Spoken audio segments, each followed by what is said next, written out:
এই নারী শুধু সুন্দরী ছিলেন না, তিনি নিজের সৌন্দর্য দিয়ে কাঁপিয়ে দিয়েছিলেন রোমান সাম্রাজ্যকে। মিশরের শেষ ফারাও জুলিয়াস সিজার ও মার্ক অ্যান্টনির হৃদয়ের রানী, একজন পলিগ্লট যিনি 7টি ভাষায় কথা বলতেন।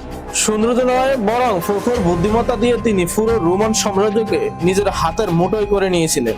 আর বিচরণ আজকের এপিসোডে আমরা জানবো ইতিহাসের সবচেয়ে রহস্যময় নারী ক্লিওপেট্রার অজানা জীবন কাহিনী। ভিডিওটি সম্পূর্ণ দেখার জন্য অনুরোধ রইল। তো স্বাগত আপনাদের বিচরণের আরো একটি নতুন এপিসোডে। ইতিহাসের পাতায় কিছু নাম আছে যাদের নাম শুনলেই রহস্য, সৌন্দর্য আর ক্ষমতার কথা মনে পড়ে। তাদের মধ্যে সবচেয়ে আলোচিত নাম ক্লিওপেট্রা। খ্রিস্টপূর্ব 69 সালে জন্ম নেওয়া এই মিশরীয় নারী ছিলেন টলেমিক রাজবংশের শেষ শাসক। তিনি শুধু একজন রানী ছিলেন না, তিনি ছিলেন এক জীবন্ত রাজনীতি।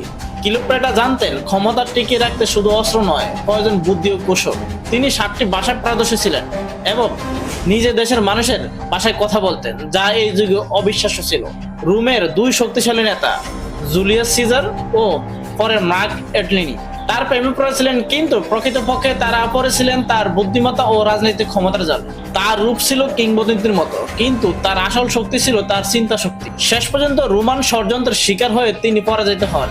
ইতিহাস বলে নিজেকে বিষাক্ত সাপের কামড়ে তিনি জীবন শেষ করেন, কিন্তু তার মৃত্যুতে শেষ হয়নি তার গল্প।